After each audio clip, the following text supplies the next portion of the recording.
பெரியார் மேடையிலே காத்திருக்கிறார். ஒரு துண்டுச்சீட்டு வருகிறது. என்ன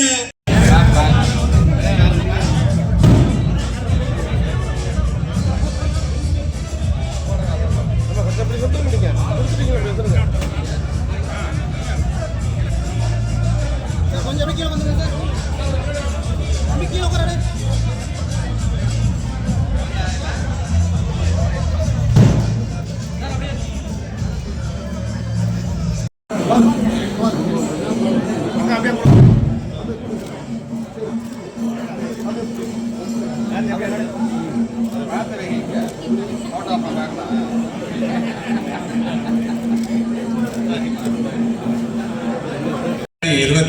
தேர்தலில் நமக்கான இலக்காக குறைந்தபட்சம் 200 தொகுதிகள் நாம் வென்றாக வேண்டும் என்ற நம்முடைய மாண்புமிகு தமிழ்நாட்டு முதலமைச்சருடைய அந்த வேண்டுகோளை ஏற்று தமிழ்நாடு முழுவதும் ஒவ்வொரு நிகழ்வு நடைபெறும் பொழுதெல்லாம் அந்த இலக்கை உறுதி செய்கின்ற விதமாக ஒவ்வொருவரும் உறுதிமொழி ஏற்றுக்கொண்டு இன்றைக்கு பணியாற்ற தொடங்கி இருக்கிறார்கள்.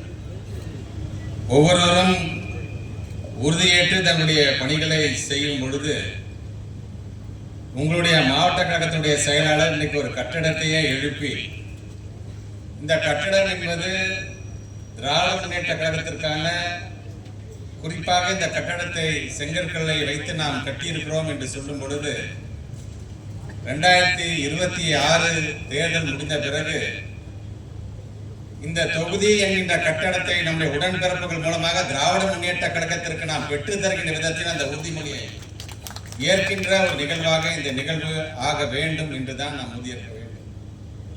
ஆக அந்த வகையில் இந்த கட்டடத்தை திறந்திருக்கின்றோம். உள்ளே நம்முடைய மாண்புமிகு விளையாட்டுத்துறை அமைச்சர் கழகத்தினுடைய இளைஞரணி செயலாளருடைய ஆணை ஏற்று ஒரு நூலகத்தை நாம் திறந்திருக்கின்றோம்.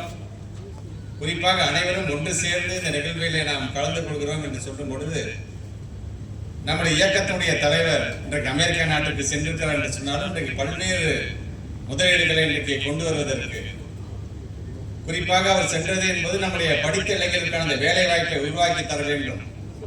பள்ளிக்கூடத்துக்கு போகும்போது பிள்ளைங்களை படிக்க வைக்கிறாங்க. பிள்ளைங்க பள்ளிக்கூட படிப்போடு நின்று விடக்கூடாது என்பதற்காக அடுத்த கட்டத்திற்கு செல்ல வேண்டும். உயர்கல்வியில் அவருக்கு அந்த பாராட்டு சென்றடையும். ஏன்னா அவர் கண்டெடுத்த ஒரு மாவட்ட செயலாளர் இளைஞர்கள் எப்படியெல்லாம் உழைத்தார். ஒட்டுமொத்தமாக தமிழ்நாடு முழுவதும் ஒரு இலக்கை நிர்ணயித்தோம் என்று சொன்னால் அந்த இலக்கை முதல்ல யார் அடைஞ்சாருன்னு பார்த்தீங்கன்னா உங்களுடைய மாவட்ட செயலாளர் தான். அவர் தான் இன்றைக்கு ஒரு மாவட்ட கழக செயலாளராக இன்றைக்கு சிறப்பாக பணியாற்றினா அவர் பயிற்சி எடுத்த இடம் அந்த மாதிரி இடம். முத்தமிழர் கலைஞருடைய பேரனாக இன்னைக்கு வீர பேரனாக தமிழ்நாட்டில் இன்றைக்கு நம்மை பாதுகாக்கக்கூடிய நம்முடைய தலைவர்களுடைய எப்போதும் பெருமையா சொல்லுவாங்க தெரியுமா, திராவிட முன்னேற்ற கழகம் என்பது ஒரு சக்கரவர்த்தி என்று சொன்னால் அந்த சக்கரவர்த்தியுடைய உடைவாளாக இருப்பது எது என்று சொன்னது இளைஞரணி தான். அந்த இளைஞரணியிலிருந்து வந்தவர் நம்முடைய செந்தில் அவர்கள். ஆனால் தான் இன்றைக்கு ஒவ்வொன்றையும் பார்த்து இன்னைக்கு செய்யக்கூடிய இடத்தில் இன்னைக்கு அவர் இருந்து கொண்டிருக்கிறார். வரும் வழியெல்லாம் அங்கங்க பார்த்தீங்கன்னா நம்முடைய கழக கொடி, நம்முடைய இருவன கொடி, அதை பறக்கும் போதே முத்தமிழ் கலைஞர் தான் பெருமிதத்தோடு சொல்ல. எத்தனை கட்சி கொடி இருந்தாலும் சரியா, நம்ம கொடியோட அழகு வேறு எந்த இயக்கத்தும் கிடையாதுன்னு சொன்னா அந்த இயக்கத்துடைய கொடி அது ஒவ்வொரு முறையும் வரும்பொழுதெல்லாம் அது அந்த மாதிரியான நிகழ்வை கலந்து கொள்கின்ற ஒரு வாய்ப்பை பெற்றவனாகவும் எனக்கு அந்த வாய்ப்பை நீங்கள் தருகிறீர்கள். முதல்ல அந்த மாவட்ட கழகத்திற்கு என்னுடைய நன்றியை நான் தெரிவிச்சுக்கிறேன். திருச்சிக்கும் நாமக்கலுக்கும் ஒன்றும் பெரிய வித்தியாசம் இல்லை. இங்கே வரும்போது சொன்னாங்க திருச்செங்கோடு சேர்மன் எங்கள் திருச்சி மாவட்டத்தில் வந்தவங்க தான். இங்கே இருக்கின்ற மாவட்ட துணை செயலர் பின்னாலேருந்து கூப்பிடுறாரு, நானும் திருச்சி சிந்தாமணி தாங்கிறாரு.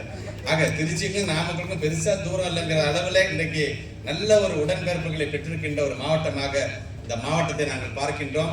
அனைவரும் ஒன்று சேர்ந்து நம்முடைய இயக்கத்தினுடைய தலைவர் நமக்கு சொல்லியிருக்கின்ற அந்த இலக்காக குறைந்தபட்சம் நம்முடைய வெற்றி கூட்டணி 200 இடங்களில் வெற்றி பெறுகின்ற அளவுக்கு நாம் உழைப்போம் என்று சொல்லி இந்த நல்ல ஒரு நிகழ்வுக்கு என்னை அழைத்து இதை திறந்து வைக்கக்கூடிய ஒரு மிகப்பெரிய வாய்ப்பை வழங்கியிருக்கின்ற மாவட்ட கழகத்திற்கும் மாவட்ட கழகத்துடைய செயலாளருக்கும் மீண்டும் ஒரு முறை என்னுடைய நன்றியை தெரிவித்து, உழைப்பது நாமாக இருப்போம், உதிப்பது உதயசூரியனாக இருக்கட்டும் என்று சொல்லி விடைபெறுகிறேன். நன்றி, வணக்கம்.